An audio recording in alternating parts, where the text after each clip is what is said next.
Aparajith YouTube நேயர்களுக்கு வணக்கம். மனிதர்களாகிய நாம் வாழ்வில் என்றும் பொறுமையாக இருப்போம், பொறுப்புடனும் இருப்போம். இதில் நாம் பார்க்கப் போவது குழந்தைகளுக்கான திருக்குறள் கதை மற்றும் வாழ்க்கை பாடம். திருக்குறளின் அரண் வலியுறுத்தல் அதிகாரத்தில் வரும் இந்த குறளின் பொருளும் இதன் சிறுகதையும் நமக்கு ஆழமான கருத்தை உணர்த்துகின்றன. திருக்குறள் 40. செயற்பாலத் தோறும் அரணே ஒருவர்க்கு உயர்பாலத் தோறும் பழி.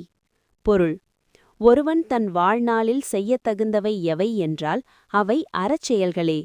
ஒருவன் தன் வாழ்நாளில் செய்யாமல் தவிர்க்க வேண்டியவை எவை என்றால் அவை பழிதரும் செயல்களே.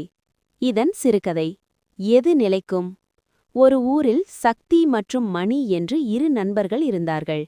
சக்தி ஒரு வணிகன், மணி ஒரு தச்சுத் தொழிலாளி. சக்திக்கு எப்படியாவது பெரும் செல்வந்தனாக வேண்டும் என்ற ஆசை இருந்தது. அதற்காக அவன் தன் வியாபாரத்தில் கலப்படம் செய்தும் அதிக விலைக்கு பொருட்களை விற்றும் நிறைய பணம் சேர்த்தான்.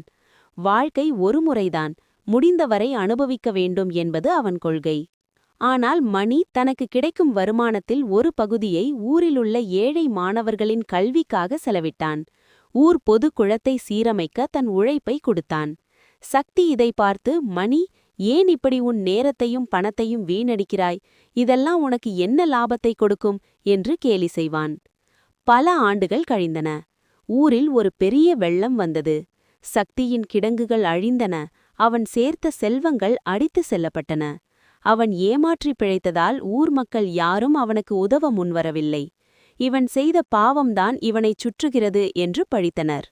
ஆனால் மணியின் வீடு சேதமடைந்தபோது அவனிடம் உதவி பெற்ற மாணவர்களும் மக்களும் திரண்டு வந்து அவனுக்கு உதவினர். அவன் செய்த அறச்செயல்கள் அவனுக்கு ஒரு பாதுகாப்பாக நின்றன. வறுமையிலும் மணி நிம்மதியாக இருந்தான். ஆனால் பணம் இருந்தும் பழிச்செயல்களை செய்த சக்தி தனித்து விடப்பட்டான். அப்போதுதான் சக்திக்கு வள்ளுவரின் வாக்கு புரிந்தது. ஒருவன் செய்ய வேண்டியது அறம் மட்டுமே, அவன் தப்பிக்க வேண்டியது பழிச்செயல்களிலிருந்து மட்டுமே. அறத்தின் வலிமையை மிக அழகாக விளக்கும் குறள் இது. மேலும் இதுபோல் மற்றொரு திருக்குறள் கதைகளுடன் மீண்டும் இந்த சேனல் வழியாக நாம் சந்திப்போம்.